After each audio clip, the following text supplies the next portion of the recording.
어, 반갑습니다. 오늘 정치발전소와 서울시 평생교육진흥원이 함께하는 기획하고 하는 우리 동네 책방 배움터 코로나 이후 세계 민주주의의 변화를 알아보는 시간. 오늘이 이제 2강째입니다. 오늘은 이제 대만 코로나 이전에도 이제 대만의 민주주의는 늘 아시아에서 주목받았던 민주주의 정치인데요. 제도이기도 합니다. 그런데 코로나19 과정에서 대만의 어떤 디지털 민주주의 이런 실험들과 도전들이 전 세계적으로 굉장히 주목받고 있고 방역 성과 역시 훌륭하고 그리고 이제 대만 시민사회와 이제 정당들의 어떤 그 노력 이런 것도 이제 눈여겨볼 수 있을 것 같은데요. 그 와중에 대만의 이 디지털 어떤 민주주의 이런 것들이 이제 주도했던 오드리탕이라는 장관이죠. 젊은 장관이 굉장히 세계적으로 화제가 되기도 했습니다. 그래서 오늘 이와 관련된 책을 써주신 전병근 지식 큐레이터님, 네, 저자이시자 지식 큐레이터님 모시고 이야기를 들어보려고 합니다. 국가 플랫폼의 민주주의를 코딩하다라는 이제 이름으로 이 책이 대만의 디지털 민주주의에 관련된 오드리탕과 디지털 민주주의라는 책을 쓰신 분인데요. 오늘 모시고 한번 이야기를 들어보도록 하겠습니다. 네, 그러면 아마도 온라인으로 대부분 자리에서 보고 계시거나 이동 중에 보고 계실 것 같은데요. 각자 자리에서 잔잔한 박수 치면서 시작하도록 하겠습니다. 감사합니다.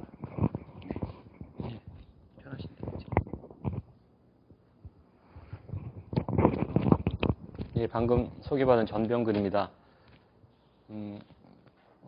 지금 이제 퇴근 시간이거나 퇴근하셨을 것 같은데요. 저녁 시간인데 이런 주제로 함께 이야기를 하게 돼서 저로서는 영광이고요. 아무튼 기대를 좀 하고 왔습니다. 기대를 다른 것보다도요.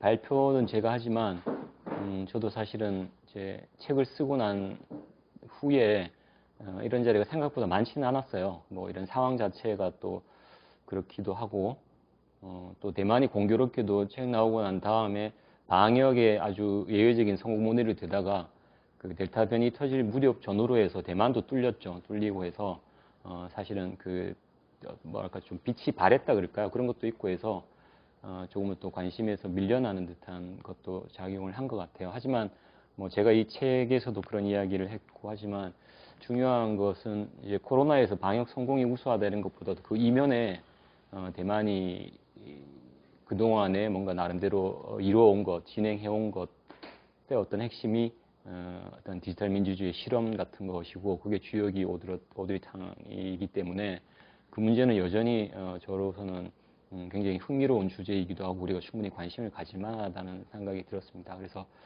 이 정치발전연구소에서 불러주셔서 그래서 저는 아주 기쁜 마음으로 왔습니다. 오늘 1시간 정도 이야기를 하게 될 텐데요. 다른 것보다 제가 이 책을 쓰게 된 동기랄까요? 이런 것들을 하고 그런 기본적인 내용들 말씀을 드리고 거기에 조금의 제 지금 생각을 보태고 그 다음에 혹시 질문 같은 것 있으면 이렇게 받아서 대화하는 방식으로 진행을 하도록 하겠습니다. 왜 어떻게 쓰게 되었나를 이제 짧게 말씀드리면요. 저는 이제 지금 이제 소개를 받았지만 기자 생활을 한 18년 정도 하다가 나와서 북클럽 오리진이라는 일종의 1인 미디어라고 할 수도 있겠고요. 저는 지식문화를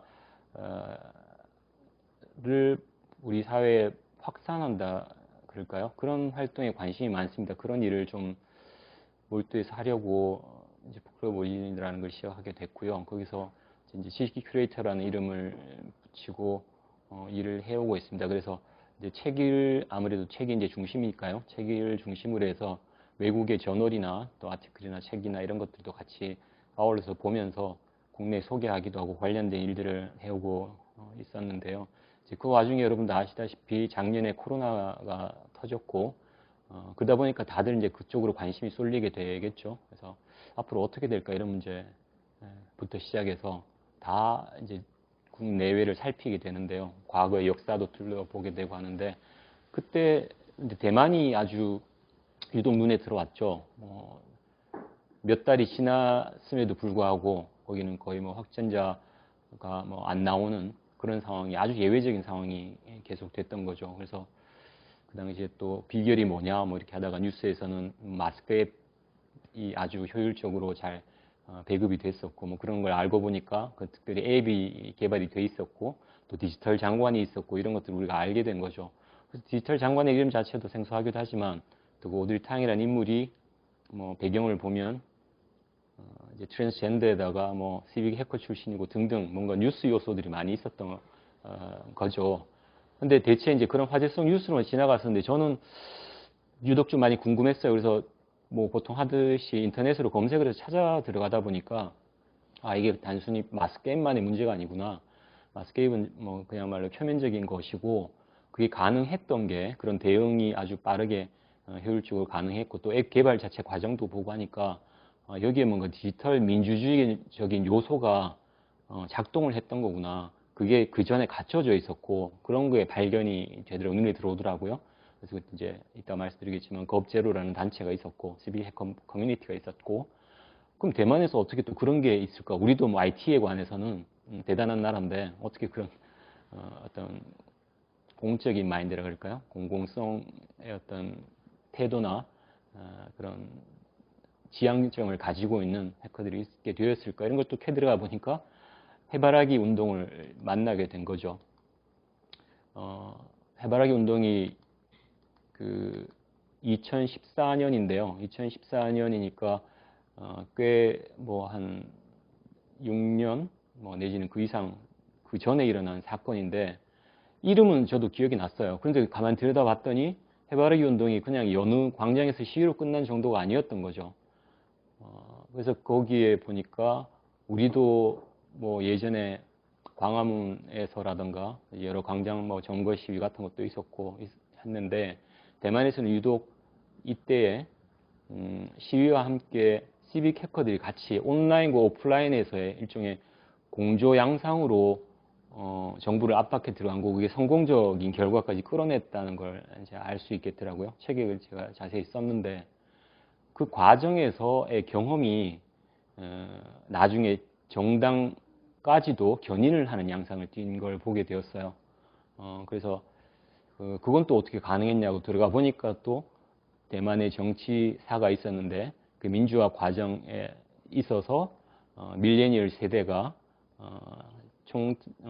총통 직선제로 들어오기 전에 이미 언론이나 뭐 이런 좀 연성적인 민주화를 먼저 겪으면서 굉장히 민주의식이 싹 트여 있었던 것이고 그게 인터넷에 어떤 결합을 하면서 IT 혁명 어떤 세대를 받은 세대가 결합이 되면서 민주주의를 디지털 기술하고 결합하는 또 거기에서 뭔가 흥미를 느끼고 그게 사회적으로 구현하는 데 대해서 굉장히 관심을 갖게 된 층이 있었다는 거죠. 형성이 된 걸 볼 수 있겠더라고요. 그게 오드리 탕 본인이기도 했고 그 주변에 그런 그룹들이 있었던 거예요.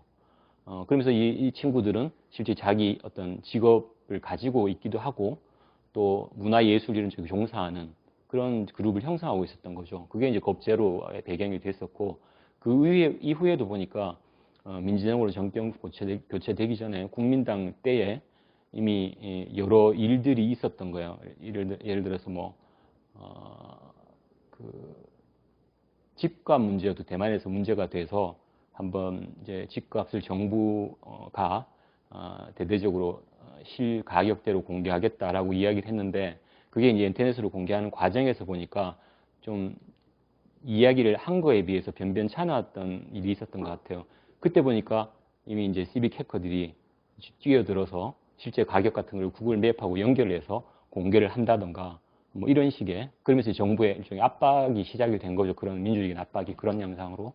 그 뒤에 또 정부의 예산 문제 같은 것도 본격적으로 그전에는 물론 이제 정부가 막 경제 정책을 막 홍보하는 과정에서 너무 이 허수가 많고 이제 과장되게 많았다니까 거기에 이제 아까 이야기한 시빅 해커들이 격분을 해서 그러면 정부 예산을 우리가 한번 해킹을 해보자.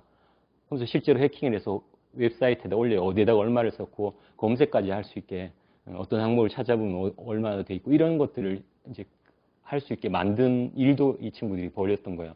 그러니까 이때 이미 벌써 서서히 시민들도 이제 수혜자잖아 일종의 정부의 데이터가 이렇게 공개되면은 어떤 식으로 우리한테 이로움이 있고 이 친구들이 그런 면에서 믿을만 하구나라는 식의 토대가 조금씩 쌓여갔던 것 같아요. 이제 그러면서 2014년 해바라기 운동이 하나 결정적인 분수령이 된 거죠.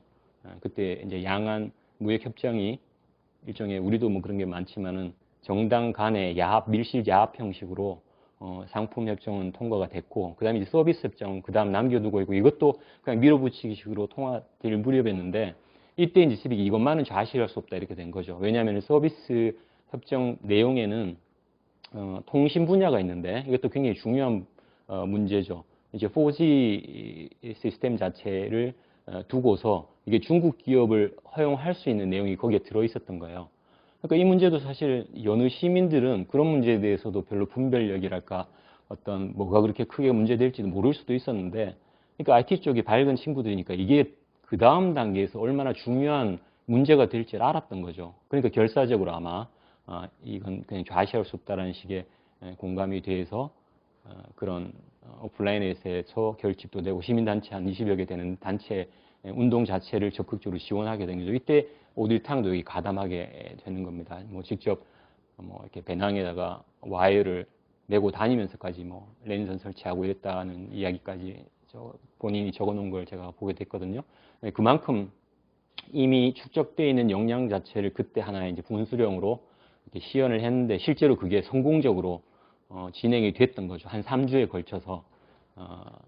그러면서 항복을 했죠. 그때 그 당시 이제 국민당 정부가 처리하겠다. 지금 더 이제 논의 중단하고 우리가 보류하겠다라고 해서 사실은 성사가 안 됐죠. 그러니까 일종의 완승이 된 거죠. 그리고 그 이후에도 이제 민진당이 약진을 하게 되죠. 2016년에 총통 선거에서 이기게 되고 처음으로. 그 이후로는 어떻게 보면 판도 자체가, 정치적 판도 자체가 이제는 말 그대로 진보적인 세력이 정당뿐만 아니라 아까 이야기한 시비히크를 비롯해서 시민 사회 쪽에 있어서 역학관계가 조금 이렇게 바뀌는 그런 구도로 전개가 된 것 같아요. 그 이후에도 그다음 이제 이 젊은 층 자체가 굉장히 국민 여론에 있어도 중요한 역할을 하게 되는. 그래서 그 이후에 지금까지도 보면 중국과 대만의 뭐랄까 지금까지도 갈등이 계속 있잖아요. 일종의 그 전부터 이야기되어 왔던 대만의 어떤 통일 문제, 본격적으로 그런 통일이라는 용어는 쓰지 않지만 사실상의 독립 노선을 지향하는 민진당 노선하고 중국은 좌시할 수 없다라는 것하고, 또 이제 미국은 그동안에 아주 모호성 정책, 모호한 태도를 유지하는 식으로 NCND 정책을 해왔다가 지금 점점 뭔가 중국하고 첨예하게 대립각을 그리게 되죠. 그래서 사실은 지금도 굉장히 함부로 이렇게 속단할 수 없는 그런 상황이 계속되고 있는데요. 거기 이제 반도체 문제도 또 개입이 돼 있죠. 대만이 또 공교롭게도 중요한 어떤 생산 공급처가 되어 있고, 또 그 문제가 또 미중 관계에 있어서 앞으로의 뭐 디지털 기술 패권 자체가 앞으로 결정적이 될 텐데 거기에 또 중요한 반도체가 되어 있고, 그러니까 이 함수 자체가 굉장히 복합적으로 되면서 대만이 그런 면에서 여러 면에서 보면 향배 자체가 대만 내부의 민주주의뿐만 아니라 앞으로의 지정학적으로 봤을 때도 중요한 어떤 갈림길에 놓여 있어서 더더욱 저는 이 그 대만 내부에 있어서 이 오일탕을 비롯해서 시빅 해커들의 추이가 어떻게 되며 지금 실제로 어떤 역량을 갖춰왔는지가 이제 궁금했었어요. 그러니까 이야기하다 보니까 지금 좀 그런 쪽으로 샜는데, 아무튼 이만큼 그러니까 이야기를 찾아 들어가다 보니까 마치 이렇게 고구마 줄기처럼 많은 것들이 얽혀 있었던 거죠. 그러니까 우리가 그동안에 그전까지 대만에 대한 뉴스를 얼마나 피상적으로 표면적으로 소비해왔는지 이런 좀 생각도 하게 되고, 그리고 뭐 지금 이야기 나온 김에 최근에 홍콩 문제가 또 있었잖아요. 홍콩 문제는 또 워낙 격렬하게 반복적으로 시위가 계속되고 작년도 그렇고 결국은 좌절이 됐잖아요. 보안비 통과되면서 지금 사실상 홍콩은 중국에 의해서 거의 뭐 이제는 진압이 된 거나 마찬가지식이 됐는데, 사실은 대만하고 홍콩만 하더라도 홍콩은 우선 혁명이라고 붙였지만 사실은 혁명이 안 됐죠. 운동이지만 이제 오히려 밖에서 뭔가 어떤 희망 사항이 들어가서 혁명이라는 이름을 붙였지만 정작 혁명이라고 할 수 없었고, 제가 보기에는 오히려 해바라기 운동이라고 이야기했지만은 해바라기는 혁명에 가까울 정도로 사실상 어떤 권력에 있어 변화를 가져온 거죠. 그 이후의 노선 자체도 그렇고. 그래서 상대적으로 보더라도 홍콩에 있어서 일어난 거에 비해서 우리는 대만 내부의 그런 역동적인 관계를 좀 몰랐다. 지금까지도 보면 그런 건 잘 모르는 것 같다. 하지만 굉장히 유심히 들여다볼 필요가 있는 이유가 지정학적인 문제 말고도 그 이면에 앞으로 이제 민주주의의 미래가 어떻게 될 건지에 대해서 대만이 나름대로 뭐랄까요, 새로운 실험을 먼저 했다 그럴까요? 시작을 했다 그럴까요? 이런 관점에서 저는 우리가 좀 많이 들여다봐야 될 게 많구나, 그런 생각을 하게 됐습니다. 그래서 부랴부랴 책까지 쓰게 된 이유도 이제 그런 거죠. 저는 사실 대학원 정치학까지 석사까지 했습니다만은 좀 정치 철학이나 사상 쪽에 관심이 많았어요. 그래서 사실은 의회나 정당 이런 데 대해서는 아주 좀 깊이 관심을 갖고 보기보다는 조금 뭔가 이렇게 추상적이라 그럴까요?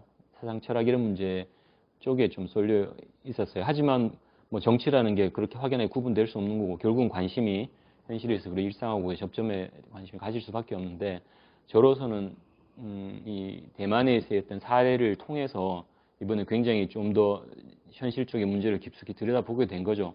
근데 이게 보니까 안 알려져 있더라고요. 대만에서의 어떤 아까 제가 말씀드린 그런 내용들이 찾아보니까 국내에서 뭐 마스크 앱을 전후로 해서 오늘탕 뭐 이렇게 화상으로 인터뷰를 한 데도 있고 그렇긴 한데, 몇 군데에서만 이렇게 잠깐 좀 뭐랄까 일부만 소개되어 있었고, 그 내부의 것들이 너무 소개가 안 돼 있어서 제가 시간을 딴 거 젖혀놓고 이거라도 빨리 좀 써서 소개됐으면 좋겠다라고 생각을 했던 겁니다. 북저널리즘에 대한데 마침 그 당시에 제가 팟캐스트를 어떻게 출연을 하다가 그 당시에는 팬데믹 이 문제에 대해서 이야기를 했었는데, 말미에 팬데믹을 극복하는 어떤 사례로 대만 이야기를 잠깐 했었는데 관심이 보여서 그래서 이 소책자로 내게 됐던 거죠. 예. 책을 쓰게 된 경위는 그렇고요. 뭐 예, 계기는 마스크앱을 비롯해서 방역 성적이었지만, 아까도 제가 잠깐 말씀드렸다시피 방역 성적은 그 뒤에 대만도 뚫리고 이러면서 뭔가 뭐 대만도 별 수 없구만 이렇게 됐다고 했잖아요. 하지만 뭐 그 이후에 최근에 보니까 다시 한자수주로 돌아오기도 했고, 그걸 차치하고라도 본질적인 문제는 대만이 그동안에 이제 축적해왔던 그런 디지털 민주주의의 어떤 기반 같은 것이 이 책의 사실은 주요 내용을 이루고 있습니다. 그래서 그 부분을 중심으로 이제 좀 말씀을 드리자면, 이 책이 좀 두 부분으로 갈래가 나뉘어져 있어요. 디지털 민주주의라는 것들이 이제 해바라기 운동을 통해서 어떻게 성사가 됐냐는 문제가 있고, 또 저는 개인적으로 이 호들탕이라는 인물에 대해서도 굉장히 관심이 많았거든요. 제가 알기로는 정치발전소나 이제 정의당의 정당이나 제도적인 문제에 관심이 많으실 테고, 저보다도 오히려 그런 문제에 대해서는 더 이제 조예가 깊으신 분들이 많으실 텐데, 저는 저 나름대로 이제 해석하기로는 지금의 시점 자체가 우리가 닥친 상황이 그동안에 우리가 생각해왔던 정치라든가 내지는 제도로 이제 어느 정도 틀을 갖춰왔던 정치에 대해서 우리가 좀 뭔가 다시 생각을 해야 되지 않을까. 뭐 리부팅 이야기를 많이 하는데요. 저는 정치나 정당을 포함해서 정치도 좀 그런 관점에서 새로 생각해야 되지 않을까. 그러니까 겁제로가 사실은 그래요. GOB라는 그 도메인 명을 중간에 이제 O를 영어라는 제로로 만드는 게 겁제로거든요. 대만에 시작된 게. 그러니까 이 친구들의 발상이 원점에서 시작을 하자는 의미에서 제로를 붙였다고 하거든요. 겁제로. 그러니까 정치를, 그러니까 그런 면에서 이 친구들은 나름대로 완전히 이제 개념 자체도 한번 바꿔보자는 거죠. 그런데 개념을 바꾸자는 이야기가 나온 자체가 거기에 이제 중요한 디지털 뭐 혁명이라고 붙일 수 있을, 이거는 원래는 정치는 아니지만 오늘날 우리가 겪다시피 디지털 기술 자체가 우리의 모든 것을 지금 바꿔놨죠, 이미. 지금 플랫폼이라는 문제가 이따가 제가 결국은 그 문제를 말씀을 드릴 텐데, 그래서 지금 디지털 기술이 가져온 변화에 대해서 예전의 방식의 정치나 정당들이 대응하는 데 있어 보면은 이제 뭐랄까 빗나가고 있다는 거죠. 오히려 엉뚱한 데서 뭔가 예전에 하던 그들만의 어떤 뭐 놀이라 그럴까요? 내지는 게임에 지금 빠져 있는 사이에 오히려 사회의 변화나 실질적인 사회를 장악하는 힘들은 디지털 기술이 이른바 사기업 쪽에서 가져가 들어가기 시작했다는 거죠. 근데 그 사기업 자체가 정치적으로 중립일 리가 없죠. 이건 분명히 지금의 체제의 어떤 이해관계하고 관련이 돼 있기 때문에 어떻게 보면 예전의 정당을 우회해서 예전의 제도 정치를 우회해서 일종의 뒷문으로 들어와서 사실상의 정치를 지금 장악하고 들어가는 식이 돼버리는 거죠. 오히려 속수무책으로 당하는 식의 양상을 띌 수도 있는 근데 이제 이 대만 같은 경우에는 거기 이제 새로운 변수가 이제 출현을 하는데 제가 보기에는 이제 시빅 해커라는 거죠. 퍼블릭 마인드를 가지고 있는. 그러니까 이걸 이제 모기가 있는 것 같았어요.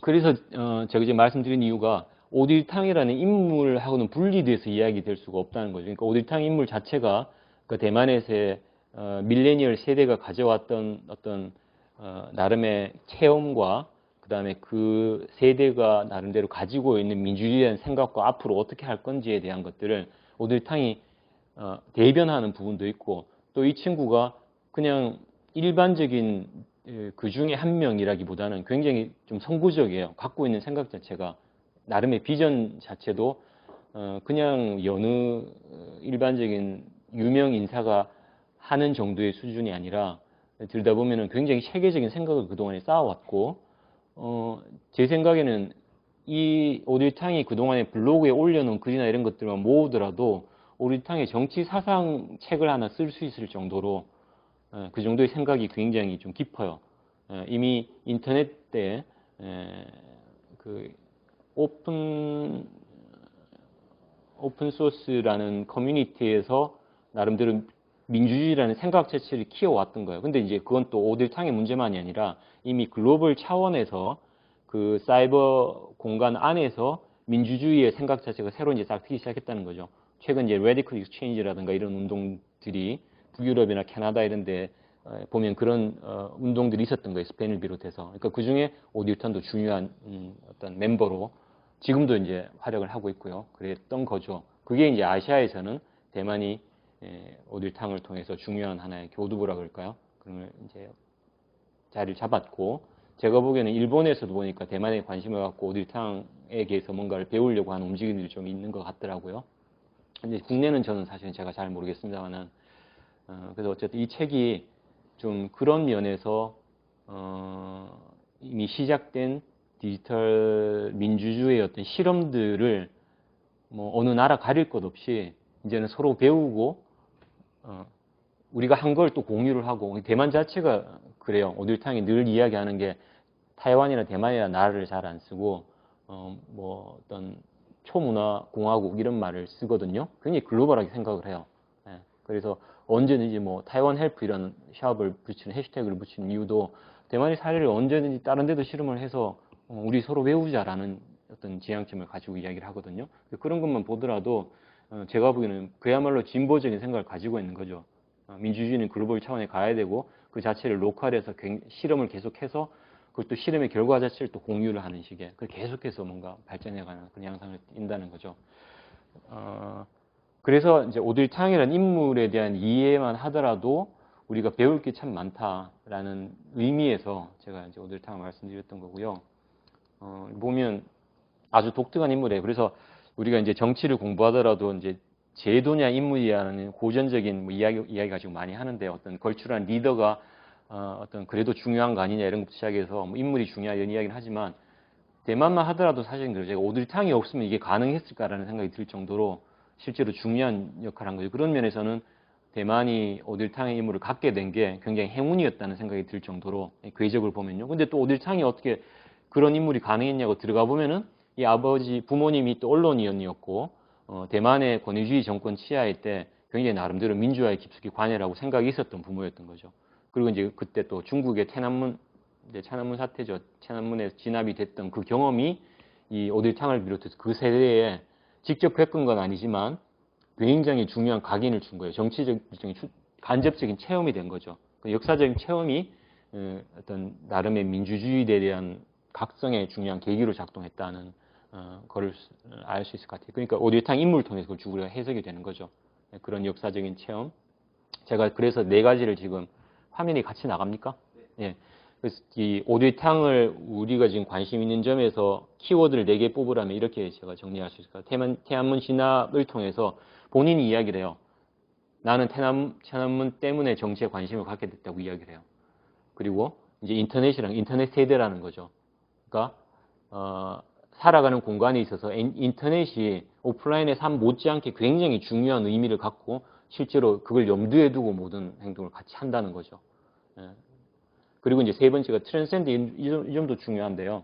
이거는 왜 그러냐면은 그만큼 대만이 저는 이렇게 비교할 때 우리가 정치에서만 이제 말 그대로 권력의 문제나 정치의 권력 자체도 사실은 이제 들어가 보면 젠더나 다 관련이 되는데요. 이제 통상적인 의미에서 좁은 의미에서의 정치가 아니라 이제는 문화적인 다원성이 굉장히 중요하다는 거죠. 그런 의미에서 이 오드리탕은 이 트랜스젠더 자체가 자기가 보통 그런 선택을 하고 경험을 하면서의 변화 과정이 그 사회의 다원주의를 얼마나 이렇게 레디컬하게 급진적으로 끌어나갈 수 있는가 토대가 돼요. 이 오들탕의 인물의 생각이나 노선을 취하는 데 있어서 그냥 말이 아니라 본인이 그런 변화를 실제로 겪은 것이 굉장히 중요한 역할을 한다는 거죠. 그러니까 실제로 이 사람은 소수자라든가 대만 자체도 보면 섬나라인데다가 뭐 20개 정도의 언어를 쓴다고 할 정도니까 이거 우리나라가 단일 민족인 거 비하면 대만이 그런 면에서는 또 앞서 있다고 볼 수 있어요. 정치적인 어떤 문화적인 배경으로 치자면 우리는 그런 면에서 보면은 아직 다원주의가 되게 협소하잖아요. 협소한 몸에 있잖아요. 근데 반면에 대만은 보면 그런 민주주의의 토대가 된 문화적인 다원성도 이미 갖추고 있었던 거죠. 그래서 사실 동성애 결혼 합법도 아시아에서 유일하게 먼저 됐고 지금까지 유일하잖아요. 그게 그런 것만 보더라도 그러니까 대만은 똑같이 아시아권이고 유국권이라고 하지만 이미 그런 다원주의는 먼저 앞서가 있었다는 거죠. 그거 자체가 이제 정치에서도 중요한 동력으로 작동한다는 거죠. 포용할 수 있는 것이라는 거죠. 그리고 이제 겁제로라는 건데 이 단체가 지금 오드리탕이 디지털 장관으로 정부에 들어갔는데 중간에 이제 링키지 역할을 하는 거죠. 가교 역할을 하는 거죠. 그러니까 제도권에 들어가진 않고 이 겁제로는 제도권에 들어가질 않아요. 뭐 좀 이렇게 이야기하면 어떨지 모르겠지만 우리는 시민단체나 요즘 막 욕먹는 게 그거잖아요. 뭐 정권 바뀌면은 다 들어가고 뭐 이런 식으로 해서 스포일 되기도 하고 이래서 또 문제가 되기도 하잖아요. 근데 이 겁제로가 보면은 말 그대로 소셜이나 시빅 섹터에서 자기 자리에서 그런 역할을 하는 것 같아요. 근데 이게 저는 생각을 해보면 이게 오히려 굉장히 압박이 될 수 있는 거죠. 어떤 정당이 정권을 갖더라도 외곽에서 이제 아까 해바라기 운동의 어떤 방식으로 언제든지 디지털이라는 테크놀로지를 통해서 우리가 나름의 어떤 힘을 행사할 수 있다는 것들을 가지고 있는 거니까 그런 면에서 보면은 저는 오리탕이 지금 5년 넘었잖아요. 디지털 장관을 가지고 있고 지금도 굉장히 정부에서 중요한 역할을 하고 있는 어떤 뒷받침이라 그럴까 배경이 이 겁제로로 대표되는 시빅 섹터 같아요. 그러니까 이것도 보면은 이제 권력이라는 게 이제 디지털화된 환경에서는 굳이 정당이나 제도권만이 힘이냐, 이게 정치적 힘이냐라는 데 대해서도 좀 저는 생각해 볼 여지가 있다고 생각이 듭니다. 아까 이제 해바라기 운동을 말씀드렸고요. 시빅 해커 겁제로인데요. 실제로 보면 이 홈페이지에도 보면 시빅 겁제로가 있는데 스쿨을 운영을 해요. 그러니까 청소년들을 대상, 우리나라에도 이제 그런 뭐 정당도 그렇고 그런 데가 좀 있잖아요. 근데 굉장히 이 겁제로가 활발하게 나름대로 프로그램을 짜서 재생산을 하는 거죠. 그런 시빅 해커들을 재생산하는 거죠. 그리고 참여하는 데 있어서 기술의 친화성이라 그럴까, 기술은 어떻게 정치하고 연결이 될 수 있는지에 대해서 이 교육을 시키더라고요. 그런 프로그램들이 굉장히 활발해요. 네. 이 점도 저는 굉장히 좀 우리가 주목할 부분인 것 같아요. 그러니까 요즘 우리 국내에도 뭐 AI 그 교육을 시켜야 되고 대학에서 공부를 해야 된다고 막 이야기하는 건데 보면 연결되는 거 보면 뭐 창업을 해야 되고 기업에 필요한 인력 이런 식으로 연결되거든요.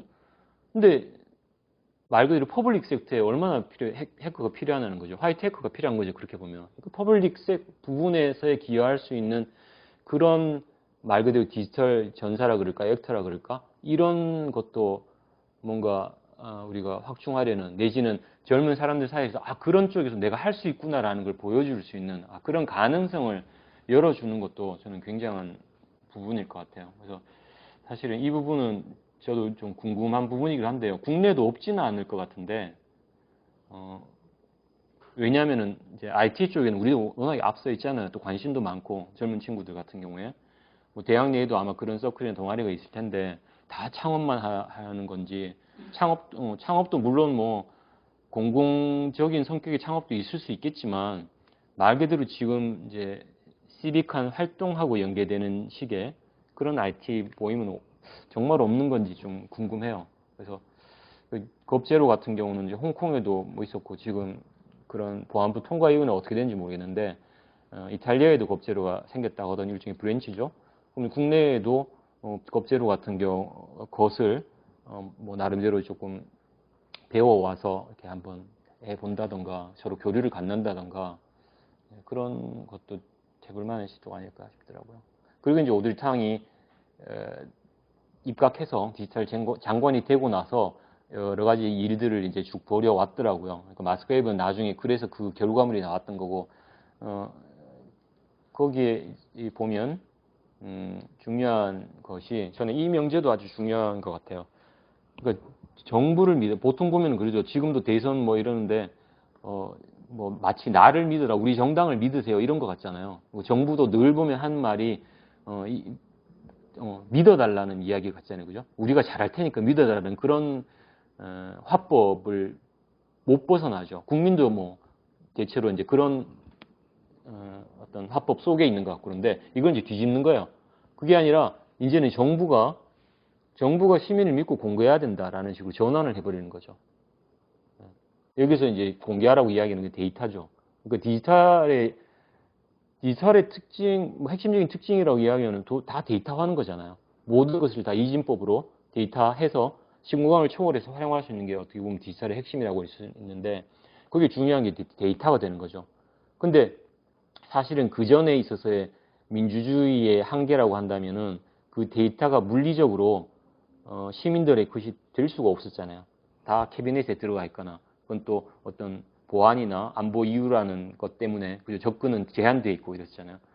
근데 지금은 이제 디지털 자체가 온라인화 되면서 사실은 얼마든지 기술적으로 이제 이런 요구가 가능해진 거죠. 그런 의미에서는 디지털이 굉장히 레디컬해질 수 있다는 겁니다. 그래서 정부가 이제는 자료를 공개 안 할 이유가 없어지는 거죠. 사실은 따져보면. 저는 이 겁제로가 제일 처음에 내건 게 디지털을 해킹하게 들어간 거예요. 요구하고 난 다음에 잘 안 되니까 처음에 요구하고 난 다음에 정부가 생색내기식으로 한 걸 갖다가 보니까 이거 아니네 이러면서 자기들이 뚫어버린 거예요. 그리고는 시민들을 공개하는 거죠. 그래서 저는 이거 보니까 이것도 콜럼버스의 달걀 같은 거예요. 맞아. 그렇지. 데이터 분명히 있고 요구해서 이런저런 이유에서 검증을 할 수 있는 능력이 있지 않을까? 그 자체가 예를 들어서 뭔가 해킹 자체가 뉴스가 된다면 그걸 계기로 국민들이 눈을 뜰 수 있다는 생각이 들어요, 저는. 대만이 그걸 겪었더라고, 보니까. 예산 자체를, 그때 이제 겁제로가 예산청의 홈페이지를 해킹해서 그게 예산을 그냥 알기 좋게 이렇게 까버린 거죠. 지금도 거기 사이트에 올라 있어요, 보면. 그래서 이런 식의, 화법 자체를 아주 뒤집는 발상의 전환이고요. 그래서 핵심 키워드가 오드리탕은 장관이 대무되고 지금까지도 급진적 투명성이라고 해요. Radical Transparency라고 이야기하는데 아까 데이터 공개하고 똑같은 거죠.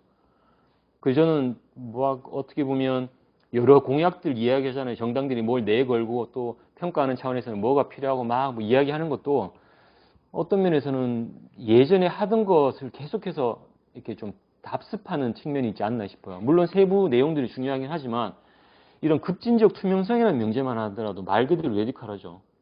그러니까 어떤 주제, 어떤 분야 얘기할 것 없이 우리의 예산이 어떻게 쓰이는지에 대한 투명성을 요구하는 것만 하더라도 하나의 요구만 하더라도 저는 굉장히 큰 강력한 요구가 될 수 있다고 생각을 해요.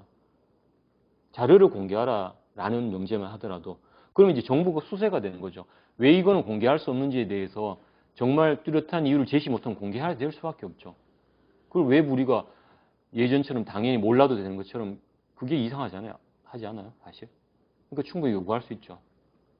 그게 기술적으로 어려운 문제도 아닐 테고. 그리고 급진적 투명성이 명제만 하더라도 그렇다는 거죠. 그래서 그 다음에 이제 참여 문제죠. 그렇게 되면 이제 그 데이터를 기반으로 해서 이따가 이제 말씀드리겠지만 플랫폼을 통해서 이제는 플랫폼이 사실은 우리가 일반 영리를 목적하는 하는 플랫폼에는 얼마나 참여가 활발해요. 그죠? 참여하게 만든 그 심리학적인 툴을 다 장착을 해놓으니까 다 들어가잖아요. 수시로 들어가 보잖아요. 사실 그게 참여잖아요. 근데 이 참여를 공적인 플랫폼으로 어떻게 이제 끌어들이냐 식으로 생각하고 고민하고 한다면 사실 불가능한 일은 아니죠. 원칙상으로 보면. 우리가 시도를 안 했거나 그동안의 플랫폼의 작동 방식이나 우리가 사용했던 방식이 그냥 예전에 길들여져 왔다는 것 뿐이죠. 민간 기업이 해왔던 방식으로 거기에 뭐 좋아요라든가 뭐 별표라든가 뭐 무슨 온갖 그런 심리적인 유인 장치 있잖아요. 그 다음에 막 서로 간에 컨텐츠를 올리면 그걸 보게 만드는 식의 그런 구조를 만드니까 사실은 원치 않은 방식으로 계속 참여를 하잖아요, 사실. 근데 이것을 이제 공적인 우리의 관심사하고 어떻게 연결해서 참여로 연결을 하느냐라는 것을 이제 대만에서는 먼저 이제 실험 방식을 하는 거예요. 물론 대만이 그렇다 그래서 이게 아주 성공이 됐고 이래서기보다 제가 보기에는 실험 단계 같은 것 같아요. 어떤 사안에 대해서 성공적인 사례가 소개되기도 하고 그렇던데요. 예를 들어 우버 같은 경우도 제가 책에도 썼습니다만은 우버 규제를 놓고 한참 막 옥신각신할 때 이 대만에서는 그 플랫폼에서 중요한 각각의 의견들을 올려놓고 어떤 찬반 같은 거를 수렴할 수 있는 툴을 쓰더라고요. 그때 이제 사용하는 툴들을 보면 캐나다에서 오픈 디모크래시 운동에서 개발해 놓은 것을 갖다 쓴다든가 거기 또 특징들을 보면은 뭐 댓글은 아예 없앤다든가 이런 어떤 세부적인 특징들이 있더라고요. 트롤 방지하려고 댓글은 아예 없애고 그 다음에 AI에 의해서 각각의 보팅을 한 의견들이 비슷한 것들을 이렇게 점점 중간으로 모이게 되게 의견을 이제 수렴하는 형식으로 파편화나 갈라지는 방식이 아니라 수렴하는 방식으로 한다든가 그걸 이제 기술적으로 구현한다는 거죠. 그러니까 제가 그걸 보니까 야 이건 일반 사기업 쪽에서 그런 걸 개발하고 디자인하고 이런 어떤 생각의 마인드의 역량을 퍼블릭 쪽으로 가져오면 충분히 이걸 만들어내겠더라고. 이른바 솔루션이라는 거잖아요. 그래서 저는 이 같은 기술을 어떤 이제 마인드셋을 가진 사람들이 이제 활용을 하고 그걸 또 사람들이 참여를 해서 힘을 뒷받침을 하느냐 이게 숙제인 것 같아요. 그래서 이제 그게 이제 대만에서 먼저 이제 시작을 했고 조금씩 크레딧을 쌓아가는 것 같고 그 예를 들어 마스크웹도 그게 하나의 연습이었던 자기들로서는 그런 이제 시연을 하면서 점점 효능감도 생기게 되고 뭐 그렇지 않을까 싶어요. 해커톤이란 지금 제가 재열관해 놓은 게 개별적인 그 실험의 내용들이거든요. 그 해커톤 대회 같은 경우도 원래 겁제력의 출발점이 해커톤 대회였던 거예요. 인간에서 우리 공공 문제에 대해서 한번 솔루션으로 경쟁해보자라는 식의 해커톤 대회를 뭐 처음에는 1년에 2번인가 이렇게 자기들끼리 했다는 거죠. 근데 이게 이제 한번 정치적인 그 국내에 중요한 문제가 될 때 아까 이제 부동산 가격을 올리는 게 문제가 있다 그러면 우리가 저걸 다시 우리가 한번 만들어 보자는 식으로 해서 하고 사회적으로 인정을 받고 이런 게 쌓여가면서 정부에서 이제 해커톤을 정부의 대회로 옮겨온 거죠. 민장이 집권하고 난 다음에. 그리고 총통배 해커톤 대회를 1년에 한 번씩 열어서 그 정책 제안을 만일에 거기에서 이제 5팀을 뽑아서 1년 동안을 그걸 한번 시행해보게 만드는 거죠. 그래서 실제로 성공하면은 이제 법제화가 되는 거고 아니면 이제 한시적으로 이제 그걸로 끝나게 되는데 이제 그걸 통해서 또 얻는 게 있는 거죠. 실험을 한 걸 통해서 아 이거는 어떤 문제가 있었구나 내지는 이걸 이렇게 하면 되겠구나라는 식의 학습을 쌓아가는 거죠. 그래서 이런 어떤 대회 자체가 공적인 문제하고 어떤 참여의 즐거움 같은 걸 결합을 하는 방식인 거죠. 그걸 이렇게 하나둘씩 만들어내는 거예요. 그래서 이제 공공디지털 혁신 공간이라는 것은 이제 이 오딜탕이 자기 장관직을 하고 난 다음에 공간을 하나 만들어 놓은 거죠. 온라인 홈페이지도 만들지만 오프라인에서도 언제든지 접근할 수 있게 그 공원에다가 이런 사무실을 만들어 놓고 누구라도 접근을 할 수 있게 하고 그 다음에 본인이 또 전국을 돌면서 2주에 한 번씩 전국을 돌면서 지방에 가서 화상으로 연결해서 각 부서 사람들하고 시민들하고 그때 자기들 필요한 일종의 소원수리 같은 거죠. 이야기를 할 수 있는 시간을 만든다든가 그래서 보면 오프라인과 온라인의 어떤 유기적인 결합 같은 것도 보면 굉장히 오딜탕이 잘 해내는 것 같아요. 그래서 이게 뭐 디지털 민주주의라고 그러면은 다 디지털로 바뀌게 되고 그쪽으로 가고 이런 게 아니라 디지털은 보완한다는 어떤 관점을 굉장히 충실히 경지를 해요. 그래서 저는 오딜탕이 그런 면에서도 나름의 어떤 균형이라 그럴까요? 그런 감각이 돋보이는 인물이라고 생각합니다. 그리고 영 멘토링은 국내에도 일부 좀 소개된 적이 있었는데 이 장관에게 젊은 그 사람들 중에 정책적인 제언을 할 수 있게 조언을 할 수 있는 제도적으로 만들어 놓았던 거죠. 오딜탕이 실제로 그런 역할을 처음에 했다가 장관직으로 간 거예요. 그러면서 이게 이제 제도적으로 보완이 된 거죠. 이것도 좋은 제도라고 생각을 하고요. 그 약간 제가 말씀드린 플랫폼들입니다. 타이완이라는 게 그런 정책적인 중요한 의제 같은 것들을 거기에 올려놓고 토론을 할 수 있는 뭐 말 그대로 페이스북에 누가 올려놓고 이야기 댓글 달고 뭐 이런 것 유사하게 퍼블릭한 쪽의 플랫폼을 만들어 놓은 거죠. 거기서 이제 폴리스는 표결할 수 있는 각각의 안에 대해서 어떤 식으로 의견을 올릴 수 있게 하는 식의 구체적인 툴을 만들어 놓은 거고요. 이것도 이제 잠깐 말씀드린 캐나다에서 개발한 것을 가져와서 응용을 하는 거고요. 그다음 조인은 이제 정부가 조금 더 큰 차원에서 아주 중대한 의사결정할 때 새로 만든 거긴 한데 V타운하고 크게 차별화된 것 같지는 않아요. 그러니까 그까지는 제가 아주 뭐 세밀하게 최근에 어떻게 사용하고 있는지 세밀하게 들여다보진 않았는데 어쨌든 다 플랫폼의 유형이라는 거죠. 공적인 형태로 만든 거고요. 그 다음에 에어박스와 샌드박스라는 건 에어박스 이 문제도 보면 초기에 대만 국민 자체가 이 디지털 기술을 통해서 참여의 학습을 하는데 중요한 발판이 된 것 같아요. 그러니까 말 그대로 에어 공기와 수질에 대해서 대만도 굉장히 민감한 문제인데요. 이 중국에서 날아가기도 하고 그 지진이나 여러 환경적으로 보면 그 민감한 주제거든요. 태풍이나 자연재해도 많고 그렇기 때문에 국민적인 관심사인데 이것들을 보니까 이제 요즘 기술이 좋으니까 각각의 측량할 수 있는 도구 같은 것들을 처음엔 이제 시민단체나 그런 환경 관련된 시민들이 자발적으로 그걸 나름의 역할을 해서 이것도 보면 일종의 블록체인 기술을 가지고 장부를 모두가 올리는 식으로 그래서 동시에 공유를 하는 방식으로 점점 그게 확산이 됐던 것 같아요. 그러면서 이게 수가 늘어나니까 뭐 몇만 개가 되고 참여 인구도 뭐 몇십만 이럴 정도 되니까 거기에 중요한 역할을 하는 게 교사들이라고 해요. 그러니까 각 교사, 일선 교사들이 이런 각각의 어떤 측정치를 올리는 과정이라든가 이걸 서로 공유해서 이런 데이터가 어떻게 구축이 되고 활용이 되는가를 학생들한테 학습을 한다는 거죠. 그러니까 이 부분도 보면 중요한 하나의 실험이자 참여의 학습인 거죠. 그게 이제 교사들이나 학생들한테 영향을 미치는 게 그러니까 데이터 민주주의의 하나의 실험의 장이 되는 거죠. 이런 것도 이제 누적이 되니까 그러면 이제 그런 데이터가 모인 걸 가지고 일반 기업이나 다른 이제 사적인 섹터들에 대해서도 압박을 가할 수 있다는 거예요. 그러니까 압력을 행사할 수 있다는 거죠. 이만한 시민들이 참여를 해서 이렇게 우리가 측정을 하는데 이 공장만 지금 빠져 있다. 뭐 이런 식의 접근을 해서 참여할 수밖에 없다든가, 없게 만든다든가 이런 식의. 그러니까 이게 보면 다 그동안 누적되어 있는 역량이 이렇게 갖춰지면서 만들어지는 것 같아요. 그러니까 기술만의 문제도 아니고 오프라인에서의 시민들의 기존의 연대인데 거기에 디지털 기술이 장착이 되면서 굉장히 어떤 다른 차원의 힘으로 이렇게 확장이 되는 것인 거죠. 그 샌드박스는 이제 이건 조금 경제나 금융 쪽에 관련된 건데 이것도 말 그대로 이제 실험을 해보는 기회를 주는 거를 말하거든요. 그 에어박스하고는 조금 다르긴 하지만 마찬가지로 샌드박스 자체도 경제나 금융 이런 문제에 있어서도 정책적으로 실험적으로 한번 해보는 것들을 열어두는 어떤 장치로 비교적 최근에 시작을 한 거라고 합니다.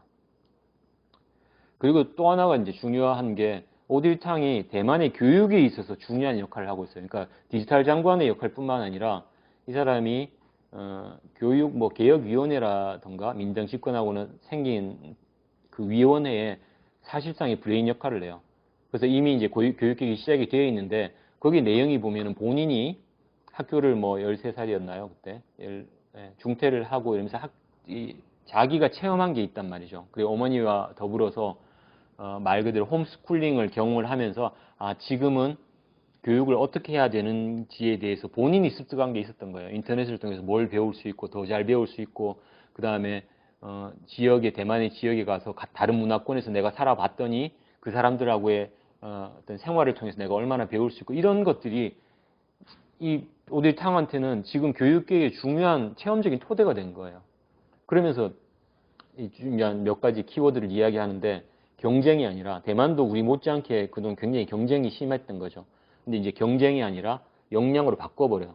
뭐 컴피티션을 컴피턴시라고 이야기를 하는 건데 그러니까 본인의 능력을 어떻게 이제 발의를 하는 거에 관점을 돌리는 식으로 해서 물론 이제 이것도 세부적으로 내용으로 들어가 보면 더 많은 것들을 가지고 있겠지만 이때 이제 중요한 부분이 미디어 컴피턴스예요.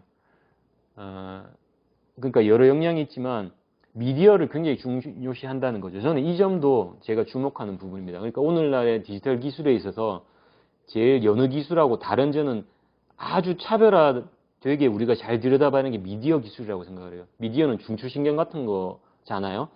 그러니까 이걸 우리가 어떻게 활용하느냐에 따라서 어디에 맡기고 방치하는 게 아니라 우리가 어떻게 이걸 잘 민주주의에 도움이 되도록 활용하냐가 중요한 문제인데 우리 창은 거기에 아주 핵심적으로 관심을 갖고 능력을 갖추는데 초점을 둔다는 거죠. 그 민주주의도 사회적 기술이라는 식으로 접근을 한다는 거, 또 이것도 중요한 개념이고요. 그 다음에 이제 데이터 플랫폼, 디지털 민주주의의 핵심이 데이터 플랫폼의 공적인 활용이라는 거죠. 그동안의 데이터 플랫폼은 의뢰 IT 기업이 하는 거고 개인애들이 하는 거는 일종의 경제 활동의 자유 쪽으로 맡겨두는 식의. 그러니까 그쪽에서는 또 하는 이야기가 이거는 그냥 우리는 중립적으로 소비자들이 원하고 고객들이 원하니까 우리는 할 뿐이라고 이야기하는데 사실은 공적인 성격을 다 갖고 있다는 거죠. 우리가 지금 플랫폼 사용하는 게 다 문제가 되는 게 그거잖아요. 그 중에 핵심적인 게 미디어 역할을 하는 것들이죠. 그러니까 거기에 콘텐츠라든가 뉴스를 비롯한 그 사람들 간에 뭔가 주고받는 것들이 다 플랫폼을 통과해야 되고 거기에서 만들어진 로직에 따라서 우리가 되다 보니까 지금 사실은 공론장이 망가지다시피 한 거나 마찬가지죠. 그리고 기존의 미디어들도 지금의 플랫폼에 유통되는 방식으로 점점 따라가게 되고 거기 의존하게 되고 이걸 어떻게 이제 공적으로 가져오냐가 중요한 숙제가 된다고 생각합니다. 오디타는 기본적으로 이렇게 나누는 것 같아요. 퍼블릭, 소셜, 프라이빗으로 이렇게 나눠보고요.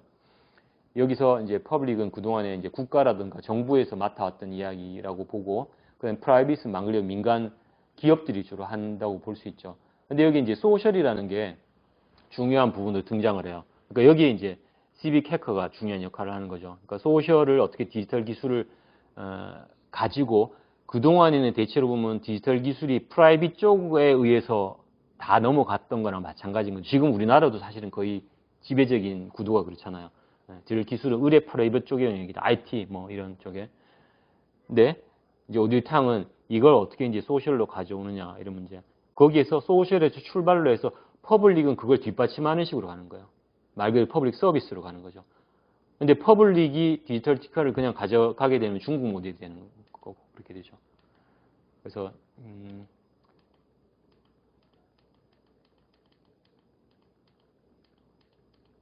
이런 구도로 보는 것 같아요. 그러니까 세 가지로 결국은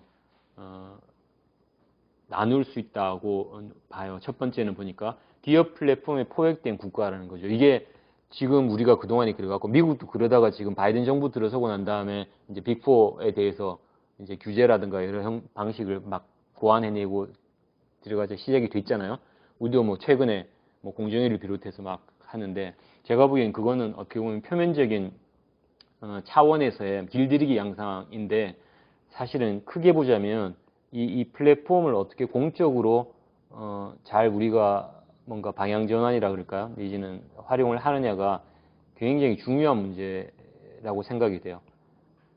두 번째는 이제 중국 모델이죠. 권위주의 국가 자체가 플랫폼 자체가 국가가 사실은 장악하는 거나 마찬가지죠. 이건 말 그대로 디지털 전체주의 쪽으로 갈 가능성이 높아지고 실제 중국은 그런 트랙으로 가고 있다는 거고요. 그럼 세 번째가 이제 오딜탕이 이야기하는 플랫폼을 공적으로 활용하는 쪽에 이거 자체가 디지털 민주주의가 될 수 있다는 거죠. 플랫폼 기반 민주주의가 어떻게 만들어내느냐. 이건 이제 대만에서 실험을 시작했고 여러 나라들이 이제는 그런 것들을 하나 둘씩 조금씩 서로 실험을 하면서 정보를 교환하는 쪽으로 가고 있다라는 구도로 이렇게 보는 것 같아요. 그래서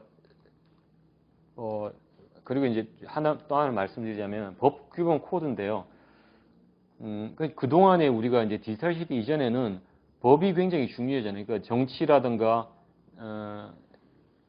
기존의 정당 정치의 중요한 목표는 법제화잖아요. 그죠? 법을 어떻게 고치느냐, 뭔가 필요한 법을 얼마나 만드느냐. 그러니까 의원들이 입법부를 형성하는 건데 사실은 지금 디지털 환경, 앞으로의 변화하는 환경에서는 법보다도 코드가 더 결정될 수 있다는 거죠. 그러니까 오디탕은 이 부분에도 아주 이해도가 높더라고요. 이야기를 하는데 뭐 어느 블로그에 이 부분에다 굉장히 길게 썼던데 저는 아주 깊이가 굉장히 있게 느껴졌어요. 법은 자연 법칙이 있고 사회 법칙이 있는데 각각의 자연 법칙은 누구라도 어길 수가 없는 거지만 법은 어길 수도 있다. 하지만 국가의 공권력에서는 뒷받침돼서 좌우될 수 있다. 이렇게 이야기를 하고 규범은 반면에 사회의 자발적인 참여에 의해서 영향이 왔다 갔다 한다. 근데 코드는 디지털 시대의 코드는 디지털 환경에서 코드는 물리적인 법칙과 같게 된다라고 이야기를 해요. 실제로 그렇죠. 코드가 한번 정해지고 나면 우리가 그걸 사용하는 한은 어길 수가 없어요. 그죠? 뭔가 액세스를 하려면 거기서 요구하는 식의 아이디를 넣어야 되고 패스워드를 넣어야 되는 것처럼 하나의 법칙이 된다는 그런 의미에서 코드가 굉장히 중요하다고 이야기를 해요. 그러니까 이걸 일반적인 사기업이나 사기업에 소속된 그 뭐라 그러나요? 개발자에 맡겨둬서는 안 된다고 이야기를 하는 거예요. 그러니까 사회를 디자인하는데 앞으로 코드가 그렇게 될 텐데 그러니까 어떻게 보면 이런 거예요. 입법 못지않게 코드가 굉장히 중요하다는 거죠. 그 일반 기업들이 지금 만들어가는 코드에 대해서 이제 사회적으로 개입해야 되는 필요가 있다는 거죠. 그렇게 본다면 이제 입법에서도 중요한 내용이 지금 암암리에 그냥 저쪽에 되고 있는 그리고 기업 비밀이라고 덮어두는 코드 문제에 대해서 코딩에 대해서도 충분히 민주적으로 우리가 뭔가 뭐 감시라 그럴까요? 내지는 투명성을 요구할 필요가 있다는 거죠. 이게 오히려 앞으로 되게 중요할 거라고 이야기합니다. 근데 이제 이게 사회적으로 코딩되는 과정에 있어서는 규범이 뒷받침돼야 되는 거죠. 그러니까 합의가 되는 게 굉장히 중요하다는 거죠. 그래서 오디탕은 굉장히 이런 데까지도 체계적인 생각을 갖고 있어요. 그러니까 사회에 대한 어떤 이해하고 이게 디지털 환경에서 어떻게 접목이 돼야 되는지에 대한 생각을 갖고 있기 때문에 그래서 저는 오디탕이라는 이 사람이 갖고 있는 디지털 세계에 대한 이해나 비전 같은 것들을 좀 우리가 좀 들여다볼 필요가 있다 그런 생각을 합니다. 그리고 이제 이건 방역 때에 이제 내걸었던 보통 기자회견하고 할 때 이야기해서 좀 화제가 됐던 건데요. 3 fair라 그래서 fast, fair, fun이라고 이야기했는데 오디탕에 보면 머리가 굉장히 좋아요. 이런 개념화를 잘 하는데 디지털 기술의 특징이 삽시간에 퍼지는 거니까 그만큼 정부의 대응도 빨라야 된다는 이야기는 fast가 첫 번째고 그 다음 fair가 말 그대로 누구나 접근할 수 있어야 되는 거, 공정성이라는 거죠. 뭐 우리 알다시피 공정이라는 게 최대 어떤 화두가 돼 있잖아요. 밀레니얼 세대 특징인데 그리고 또 하나가 저는 이 점도 굉장히 중요하다고 생각합니다. 펀이라는 거예요. 그러니까 우리는 자칫 정치가 일반 사람들을 동력화하는 데 실패하는 이유가 정치는 의뢰 피곤하고 괜히 뭐 말썽 이렇게 거기 별로 가담하고 싶지 않고 거기는 그 사람들 하는 거지 뭐 권력에 대한 욕심이 강하거나 좋은 의미에서 나쁜 의미 그쪽 부류의 사람들이 하는 거지라는 식으로 하고 그 다음에는 이제 이미 작동하는 사회에서 그냥 수혜자만 하려는 그런 식으로 사회가 점점 이렇게 뭐랄까요 갈리잖아요. 그러니까 정치는 정치도 망가지고 또 정치 쪽에서 뭔가 뜻을 가지고 하는 사람들도 보면 일반 시민의 어떤 동력을 확보하지 못하는 게 계속 반복이 되는 것 같아요. 그러니까 마음만 아프고 이렇게 되는 거죠. 근데 이 펀이라는 부분이 이 사람들이 참여를 어떻게 들었느냐가 굉장히 중요한 요소라는 거죠. 그러니까 우리 탕은 그런 의미에서 정치를 알아요. 그러니까 사람들을 어떻게 끌어들이냐에서 사람은 감정이 중요하고 그러니까 토론에서도 보면 제가 아까 빠뜨렸습니다만 논의 과정에서 처음에 뭔가 생각보다도 당장에 내가 어떻게 생각하는지를 표출하는 과정을 중시해요, 처음에. 그리고 난 다음에 그게 어느 정도 모이고 나면 그걸 가지고 토론을 한다는 거예요. 그 전문가도 개입을 하고. 그러니까 감정이 우선한다는 걸 아는 거죠. 인간은 기본적으로 감정이 우선이 되고 그 다음에 생각이 따른다는 걸 안다는 거예요. 그 정치에 있어서도 감정이 중요하다는 거죠. 그래서 감정에 있어서 사람들이 긍정적인 것은 펀이라는 거죠. 재미, 흥미로운 것들. 뭔가 사람들을 끌어들일 때도 그렇고 참여를 유도할 때도 그렇다는 건데 이제 휴머 오브 루머라는 것도 이제 그런 이야기인데 제가 이제 이 이야기를 말씀드린 이유가 제 생각엔 그래요. 이제 정치 발전소라든가 정당이라든가 우리가 어떤 시민단체 활동에 있어서도 제가 느끼기로는 저는 잘은 모르겠지만 느끼기로는 이 즐거움, 재미 그 자체가 재밌어야 되는 거예요. 정치 참여나 같이 한다는 게 재밌는 거구나. 그 자체가 주는 어떤 만족도가 있어야 된다는 거죠. 안 그러면 다 이제 TV 켜놓고 저 재밌게 지내고 하는 그거 보는 게 차라리 편하다. 그리고 뭐 시켜먹고. 그 다음 스마트폰에 화면 열면 언제든지 뭐 재밌는 거 넷플릭스 뭐 온갖 거 다 보는데 그거 보는 게 차라리 낫다. 라는 게 되면은 이걸 지금의 구도를 아마 깨기 힘들 거라는 거죠. 예. 이미 스크린으로 끌어들이려고 하는 일반 기업들은 사람의 심리를 이미 꿰고 있단 말이죠. 굉장히 감각적인 것들을 잘 아는 사람, 전문가들이 사람들을 뺏어간 거죠. 그럼 문제는 그 못지않게 그 어떤 말초적이랄까 감각적인 재미를 넘어서서 정말 우리가 인간이 같이 뭔가 모여서 뭔가를 할 때에 우리가 어울리고 심지어 그냥 잠깐 모여서 우리 사회에 대해서 이런 문제를 이야기할 때 그 시간 자체가 주는 만족감이 커야 된다는 거죠. 아, 거기 갔더니 뭐 머리 아프고 거기 가서도 또 막 뭐 무슨 대결인 것 같고 뭐 이런 인상을 계속 주게 되면 많은 다수의 사람들이 점점 이제 간극이 커질 거라는 거죠. 그래서 이제는 제 그냥 몇 가지 단상을 말씀드리겠습니다. 저는 사실은 기본적으로 테크놀로지와 휴머니티의 구도로 이렇게 보는 편입니다. 그러니까 지금 어떤 이념 같은 문제만 하더라도요, 보수 진보, 예전의 보수 진보의 틀로 보기보다는 테크놀로지로부터 우리가 가지고 있는 휴머니티를 어떻게 보존 내지는 휴머니티를 어떻게 더 이렇게 활성화하고 뭔가 새로 뭔가를 만들어내느라는 게 중요한 과제인 것 같아요. 그러니까 테크놀로지에 대해서 우리가 어떻게 이걸 보존하냐가 굉장히 중요한 문제인 것 같고요. 그 다음에 이제 휴머니티라고 제가 표현을 썼습니다만 인간을 가만히 생각해보면 여러 학문 분야에서 결국은 본질이 뭐냐고 했을 때는 연결인 것 같아요. 협력이라는 거죠. 그리고 실제로 호모사피엔스가 오래전부터 지금까지 우리가 성공적으로 그 다음에 역사적으로도 어려운 것들을 매번 극복하고 올 때 중요했던 거는 연결이고 협력이었던 것 같아요. 정치가 실제로 그렇잖아요. 폴리스라는 게 모여서 뭔가를 했을 때 주는 자족감 그 자체가 목적이 되는 게 저는 정치의 본질이라고 생각합니다. 정치는 뭔가를 하기 위한 게 아니라 그 자체가 좋아야 된다는 거죠. 정치가. 수단이자 목적이 되는 게 저는 정치라고 생각합니다. 그러니까 연결되고 협력하면 그게 좋은 거예요. 그리고 뭔가를 또 하면 더 좋은 거고 이렇게 되는 거죠. 그런데 디지털 기술은 아까 제가 테크놀로지와 휴머니티 구도로 보는 이유가 지금의 디지털 기술은 연결을 깨는 건 거예요, 사실은. 연결을 한다고 하죠, 사실은. 페이스북이 모든 걸 연결한다고 이야기하잖아요. 그런데 가만히 들여다보면 자기 방식으로 연결하려고 그래요. 그러니까 인간이 원래 뭔가 우리가 바라고 뭔가 뭐랄까 제대로 될 수 있는 연결을 끊고 그러니까 초개인주로 가는 거 사실은 개개의 소비자로 만드는 거예요. 그러면서 자기 플랫폼의 방식을 통한 그 플랫폼 방식이라는 게 뭐냐면은 거기에 자극하는 요구에 그냥 수능적으로 따르고 그런 인간으로 길들여지는 걸 만드는 거죠. 체험적으로 보면. 그러니까 디지털 기술은 분할 재구성한다고 봐요, 저는. 인간을 쪼개고 재구성하는 거죠. 그러니까 우리가 알던 협력하고 연결하는 그런 정치적 동물에서 인간은 점점 해체되는 것 같아요, 제가 보기에는. 그 중요한 게 이제 커뮤니케이션인데 연결에 있어서 중요한 부분이 커뮤니케이션이에요.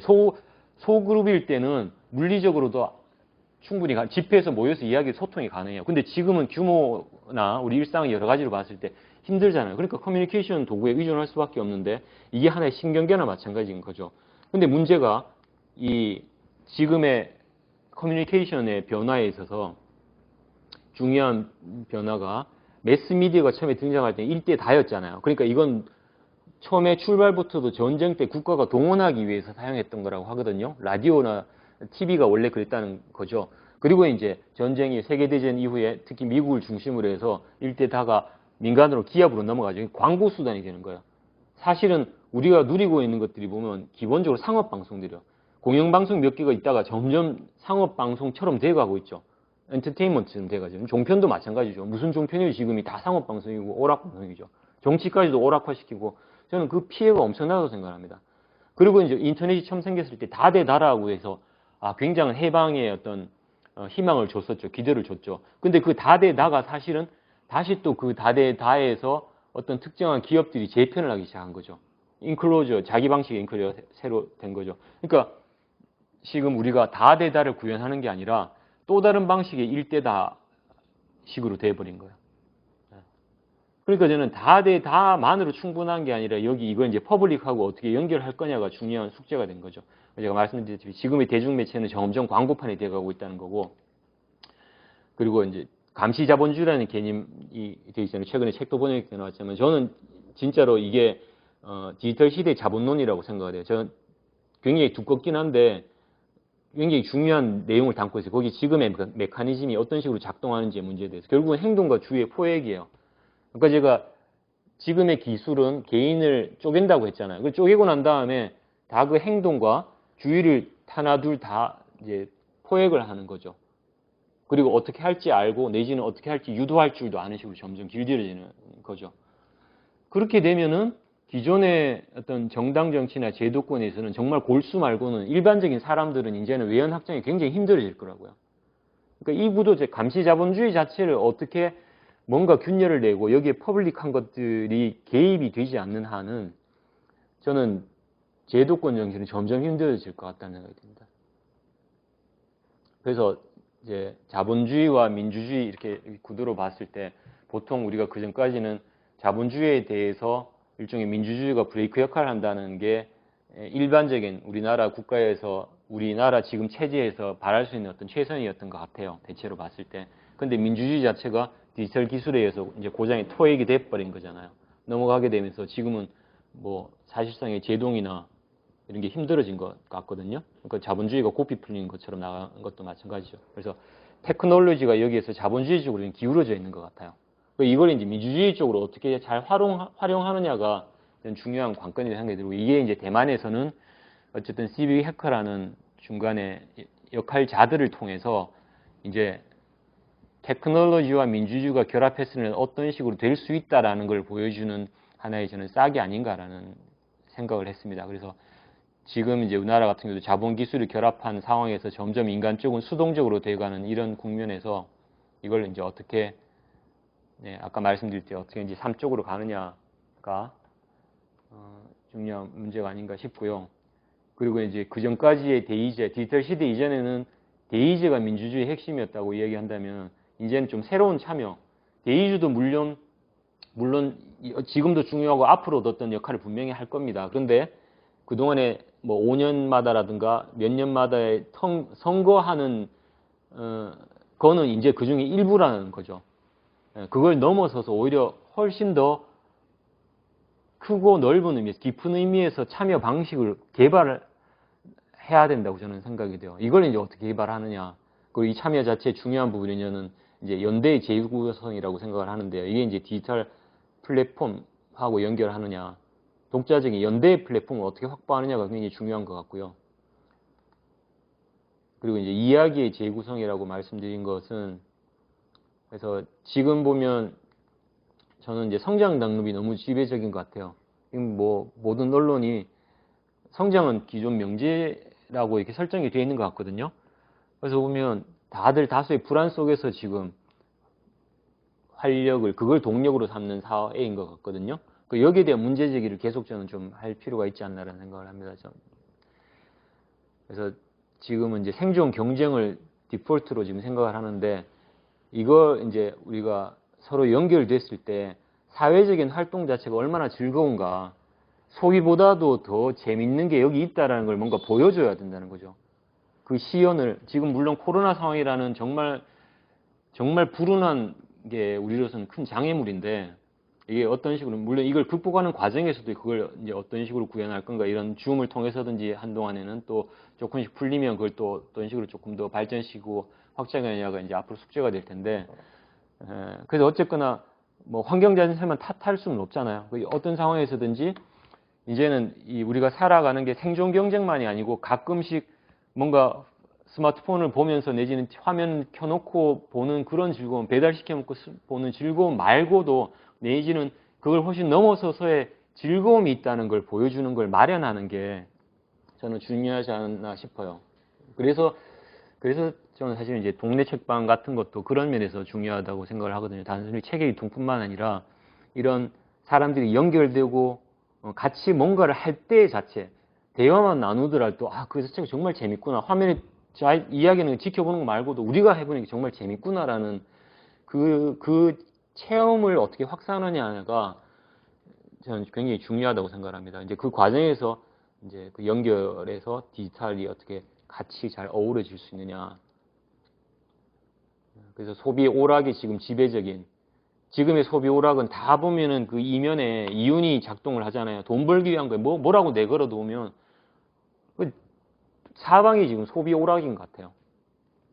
근데 이걸 이제 함께하는 제가 레저 문화예술의 이단을 썼습니다만은 저런 상업적인 소비 오락 말고 우리가 말 그대로 같이 했을 때 그 자체가 얼마나 만족감을 주는가라는 것들을 얼마나 다양하게 개발하는 것이 좀 분발해야 될 부분이 아닌가 싶어요. 저는 이런 쪽에 종사하는 사람, 문화예술하는 사람들이라든가 뭐 저 같은 책과 관련된 뭐 활동을 하는 사람이라든가 이런 것들. 그래서 최근에 보면 지자체에서도 어쨌든 그동안에 활동하던 중에 어떤 책 읽기 문화, 북클럽이라는 거 이런 프로그램들을 새로 만들더라고요. 저도 거기 관여되는 부분이 있고 한데 저는 그런 게 많이 늘었으면 좋겠어요. 이제 한동안에는 일방적으로 강연하는 쪽이 되다가 이제는 보니까 책 읽고 이야기하는 모임들을 이렇게 만들기 시작하는데 저는 제가 관계되는 영역에 국한해서 말하자면 그 부분이 저는 나름대로 희망을 걸 수 있는 쪽이라고 생각합니다. 그런 체험이 사람이 모여서 해보니까 재밌구나라는 거죠. 그런 체험을 확장해 나가는 게 공동체적 삶의 즐거움 이걸 어떻게 이제 가져가느냐. 그래서 정치도 뭐 지자체 단위가 있을 수 있고 국가 단위로 갈 수도 있겠지만 저는 그 자체가 소규모의 사람들이 모였을 때 그 즐거움이나 거기에서 얻은 것들을 또 조금씩 넓혀가고 오두이탕은 스케일업이라는 표현을 쓰는데요. 제 생각도 그래요. 작은 모임에서의 체험이 공고하게 쌓여 학습이 돼서 그걸 조금 넓혀보고 하면서 결국은 국가 차원으로도 이렇게 가야 되지 않을까라는 생각을 해요. 그러니까 닮은 꼴인 거죠. 작은 데에서도 누릴 수 있는 거 이쪽으로도 어떻게 확장이 될 수 있는가. 여기에서의 기억들이 여기에서 서로 나눠질 때 위에서도 더 큰 문제도 같이 해결할 수 있는 것. 이게 시간이 걸리더라도 저는 지금부터라도 좀 활발히 해야 되지 않을까 싶은 생각을 합니다. 일종의 이제 프랙탈인 거죠. 그 기본적인 구도는 작든 크든 각 규모에서도 늘 그걸 할 수 있는. 요즘 뭐 고대 아테네 때 폴리스는 뭐 기껏 몇십만이었잖아요. 그런 사람들이 모였을 때도 중요하게 한 게 서로 이렇게 민주주의적인 공부를 돌아가면서도 담임을 했지만 늘 지금의 그 올림픽 운동처럼 신의 제전이라는 이름으로 운동 경기를 자주 했다고 그래요. 운동도 같이 어울려 말 그대로 운동회 하는 거죠. 운동회 하고 그다음에 그 비극이라든가 그걸 상영을 많이 했다 그러죠. 굉장히 뭔가 공동체에 대한 깨침을 줄 수 있는 그런 것도 상연히 자주 보게 만들고 그 대회 공모전도 하고 그다음에 뭐 어떤 조각이나 여러 가지 예술 작품들도 만들고 그러니까 문화예술 같이 할 수 있는 것들을 굉장히 뭔가 꽃피웠다는 거죠. 그 당시 이렇게 더듬어 보면.